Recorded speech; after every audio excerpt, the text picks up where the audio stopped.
Welcome to our channel English solution 48। English solution 48 में आप सभी का स्वागत है। जो अभी हम लोग प्रेपोजिशन की सीरीज पढ़ रहे थे, जिसको आप लोगों ने बहुत लाइक किया, इम्पॉर्टेंट है। फिर हमारे पास कुछ और है, जैसे नाउन है और एडजेक्टिव को। ये ऐसे वर्ड्स हैं जो मोस्टली आपके लैंग्वेज का पार्ट होने की वजह से आते रहते हैं इन बिटवीन पैसेज, या कोई भी आपकी लाइन है जो राइटर द्वारा एक्सप्रेस की जाती है। साथ में अगर हम देखें तो एसएससी के या बैंक के या जो भी हमारा टीजीटी पीजीटी वगैरह है, उसमें एक ऑब्जेक्टिव अप्रोच में भी पूछ लिया जाता है, तो जानकारी होना बहुत जरूरी है। चलिए, पहला ही वर्ड है बैग एंड बैगेज, मतलब हिंदी में ले लीजिए बिलोंगिंग्स यानी बोरिया बिस्तरा के साथ। ही arrived station bag and baggage. ध्यान है, इसमें विद वर्ड का प्रयोग नहीं किया जाता है। ओके। फिर लिखा है फायर एंड स्वॉर्ड, मतलब destructions. He met fire and sword. ठीक है। फिर अगला वर्ड है फिट्स एंड स्टार्ट्स, मतलब अनियमित रूप से, मतलब his action was full of fits and starts, मतलब कोई चीज उसका रेगुलर नहीं है। फिर है बाय हुक और बाय क्रुक, मतलब किसी भी माध्यम से। तो ऐसे कह सकते हैं कि don't try to get something by hook और by crook, it is nefarious means. Okay. फिर हार्ट एंड सोल, तो हार्ट एंड सोल और आपका बैग एंड बैगेज, और आपका तीसरा है टूथ एंड नेल। पहले मीनिंग बताता हूं। हार्ट एंड सोल का जो मीन होता है वो होता है होल हार्टेडली, मतलब पूरे मन से। जैसे we help you heart and soul, ये नहीं कहेंगे कि we help you with heart and soul. ठीक है। फिर उसी तरह से टूथ एंड नेल, मतलब होता है पूरे प्रयास के साथ। इसमें भी ध्यान रहे विद का प्रयोग नहीं किया जाता है। ग्रामेटिकल पॉइंट से बात कहा जाए तो विद को यूज करके आपको दे सकते हैं। जैसे कह सकते हैं कि they are doing this work with tooth and nail, तो आपको मालूम होना चाहिए कि ये टूथ एंड नेल तो ओके पॉइंट है, बट बिफोर दैट अगर हमने विद का प्रयोग किया है तो ग्रामेटिकली पॉइंट में ये गलत हो जाता है। क्लियर है। चलिए, गोइंग फर्दर। फिर लिखा है इन्स एंड आउट्स, मतलब पूरी तरह से कंप्लीट डिटेल चाहिए। तो must know any project any policy, ins and outs, मतलब उसकी हमें पूरी डिटेल मालूम होना चाहिए, क्या अंदर है क्या बाहर है, ताकि हमसे कोई मिस ना हो। क्लियर है। चलो, किथ एंड किन, रिश्तेदार नातेदार। ठीक है। केवल किन से ही आपने समझते होंगे, बहुत बार आता है किनशिप वर्ड हो जाता है, नातेदारी होता है, यानी कि उससे रिलेशनशिप। जैसे टाइगर और कैट क्या है, तो हैविंग किन या किन रिलेशन। ठीक है। बाय लीव्स एंड बाउंड्स, दिन दूनी रात चौगुनी, यानी इन फुल स्विंग, बहुत तेजी से। जैसे इस समय आपकी महंगाई है, तो इन्फ्लेशन क्या हो रहा है, तो going by leaves and bounds, बहुत तेजी से बढ़ती जा रही है। Prices of petrol is also increasing day by day. ठीक है। द लोव्स एंड फिशेस, मतलब होता है भौतिक लाभ, मतलब जो भी हमें करना है तो वो किसके लिए कर रहे हैं, तो we are doing all the things in our life for the loaves and fishes. अब इसी को हम अगर स्पिरिचुअल भाषा में कहें तो we should not do that one by loaves and fishes. Clear है।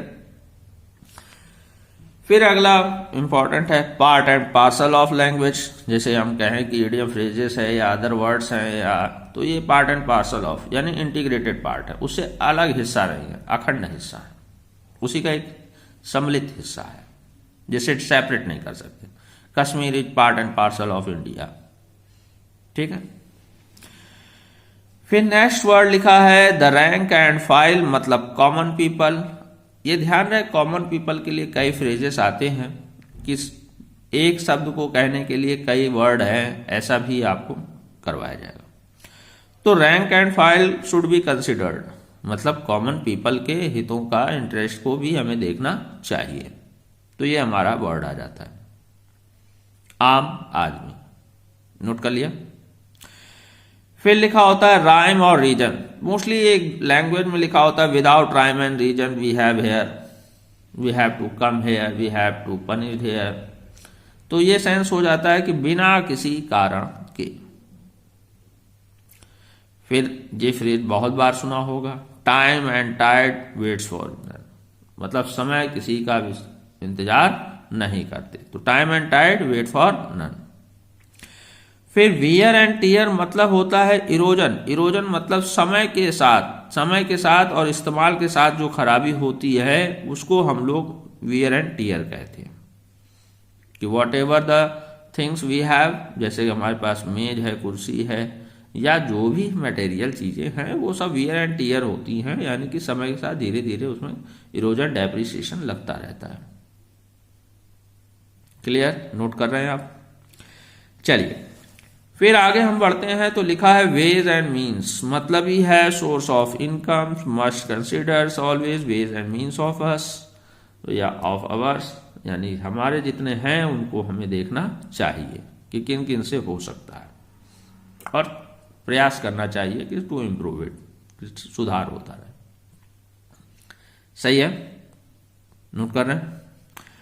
फिर लिखा है adjectives that go in pair, मतलब कुछ ऐसे एडजेक्टिव जो भी पेयर में आ रहे हैं उनको भी इसी सीरीज में कलेक्ट कर दिया गया है। दीज आर नॉट लीस्ट, यही सब कुछ नहीं है, मगर आपकी नॉलेज में 1 बाय 1 आपको दिए जा रहे हैं। याद करने में भी आसानी रहती है, थोड़ा थोड़ा मिलता है तो इंटरेस्ट भी बना रहता है, और जो ये क्यूरियस माइंड होता है to know about those words कि क्या है, उससे आपकी जो लैंग्वेज स्किल है वो अपने आप डेवलप हो जाती है।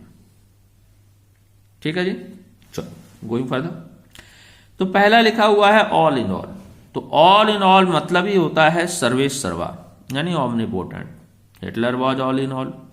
अब इस समय पॉलिटिकल पार्टी में कोई भी एक पर्सन ले लें और उसको हम कह दें कि he is all in particular party, मतलब वही है, उसी ने जो नियम बनाना है, नियम तोड़ना है, नियम इंप्रूवमेंट करना है, वॉट एवर, तो ही और she is the correct person for it. फिर अगला लिखा है फ्रॉम बैड टू वर्स, बद से बदतर, गेट वर्स, और खराब हो जाना। तो डेटरिएट हो जाना किसी सिचुएशन का, तो फ्रॉम बैड टू वर्स, और खराब हो गया भाई, तो सुधरा नहीं और खराब हो गया। जैसे एजुकेशन सिस्टम की बात करें, ये जो पॉलिसीज लगाई जा रही हैं ये और सरल कर देना हाई स्कूल वगैरह को, इंटर को, तो क्या कर रही है, बैड टू वर्स है।